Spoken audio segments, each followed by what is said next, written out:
Hello, beautiful soul. There comes a moment in every life, a divine, defining moment when we are invited to make a decision. Not 100, not 10, just one. One decision that has the power to change everything. You see, I believe deeply in the power of intention. I believe that when you choose something with your whole heart, when you align your decision with the truth of who you are, the universe shifts to meet you. Life responds when you take yourself seriously. The power of a single choice. Every major change begins with just one decision. It's not always loud or dramatic. It can be quiet, internal, and still shift your life forever. You know, we tend to think life changes in grand, sweeping moments, graduations, promotions, relationships. But the truth, transformation often begins in the most quiet, private decision.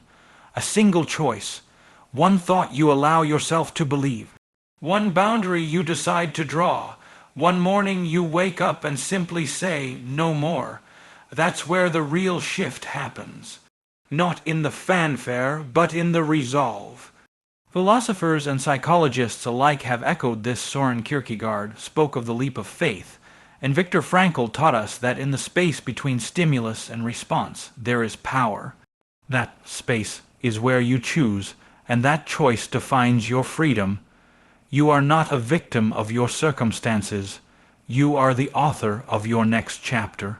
One decision, made with clarity and conviction, is more powerful than 1,000 wishes or what-ifs.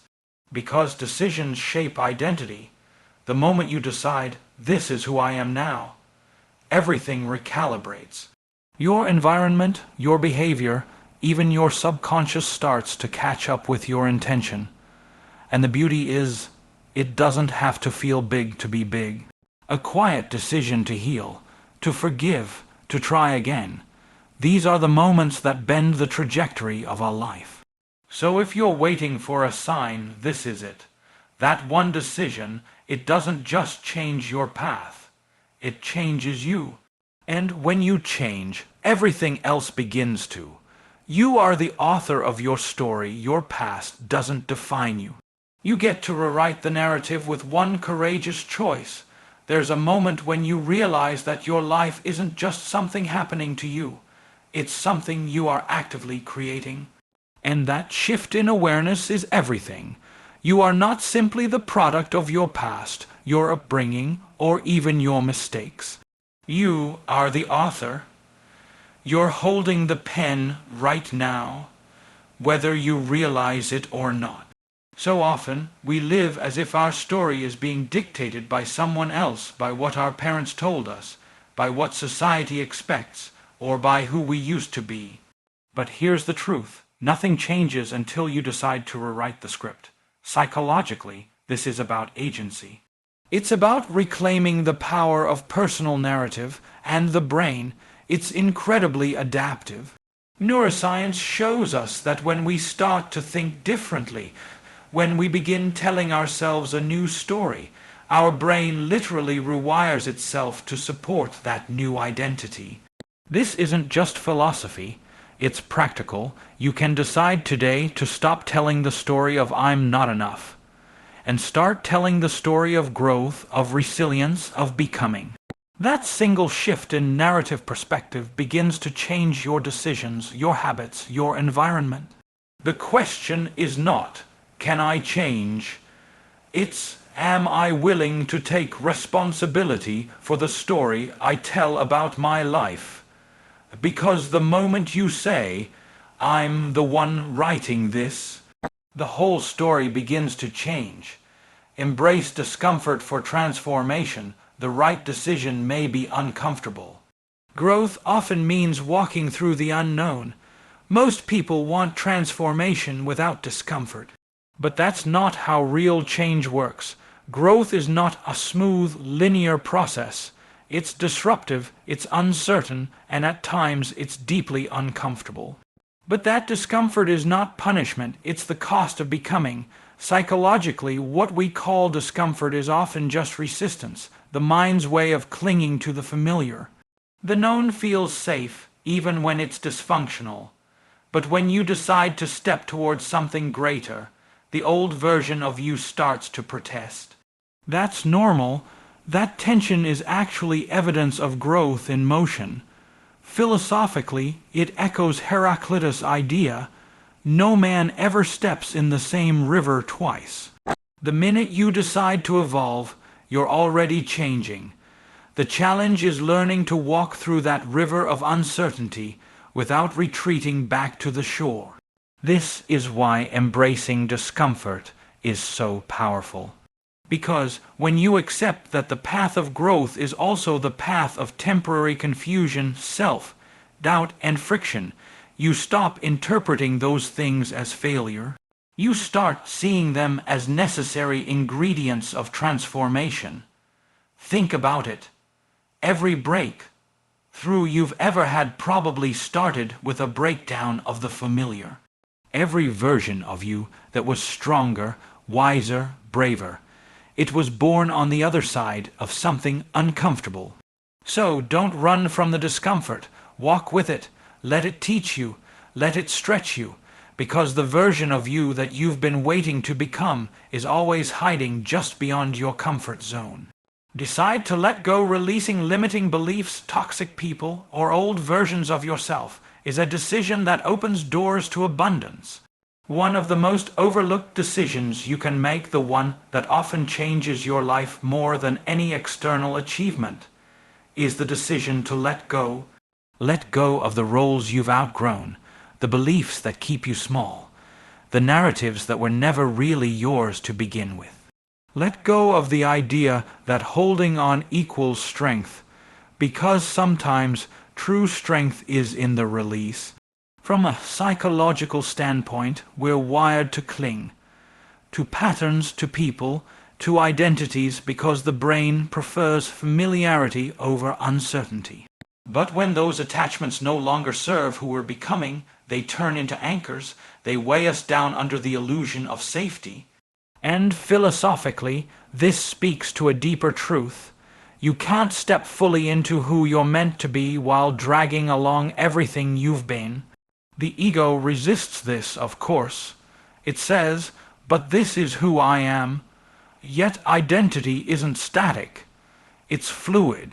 And you have the agency to choose what parts of you evolve and what parts stay behind. Letting go is not giving up. It's creating space. It's the intentional act of clearing out what no longer aligns so that clarity, creativity, and new possibility can enter. So take a moment. What are you still carrying that you've already outgrown? What have you convinced yourself you need when in truth it's what's holding you back? Sometimes the most powerful beginning is hidden inside the courage to let something end. Small decisions compound over time.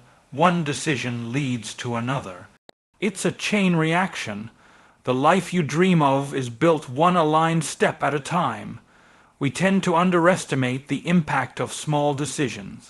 We wait for a massive breakthrough, a defining moment to arrive and change everything. But life doesn't usually shift in one dramatic gesture.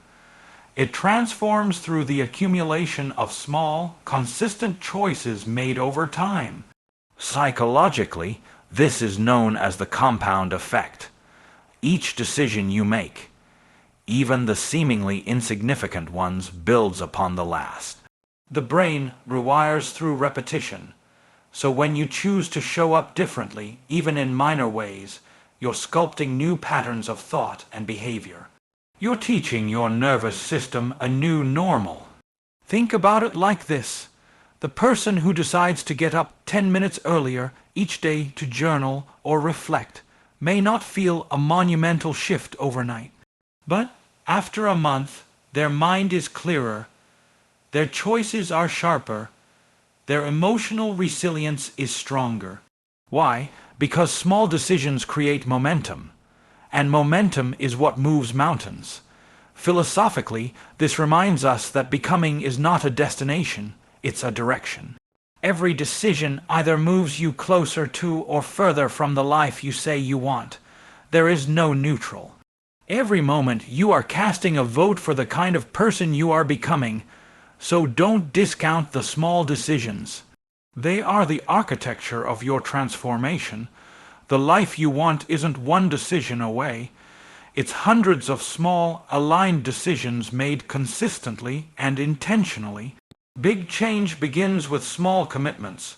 One step at a time, repeated with purpose, changes everything. Say why yes to yourself, the most powerful decision. Saying yes to your potential, your healing, your purpose. At some point you have to decide to say yes to yourself, not to who others need you to be, not to the version of you shaped by fear or doubt, but to the person you know you could become if you stopped shrinking. Psychologically, this is about self-authorization. The moment you stop waiting for permission from your past, from your wounds, from other people, is the moment you step into power. It's when you begin to live from the inside out, rather than the outside in. That shift changes everything, because when you say yes to yourself, your decisions begin to reflect worth instead of insecurity, purpose instead of pressure. Philosophically, it's the foundation of autonomy. Jean-Paul Sartre said that we are condemned to be free, which means we must bear the responsibility of choosing, of becoming. And while that can feel overwhelming, it's also liberating. You get to choose. You get to say, yes, I am worthy of this life. Yes, I am capable of more. This doesn't mean you'll always feel ready. Readiness is often a byproduct of movement, not a prerequisite.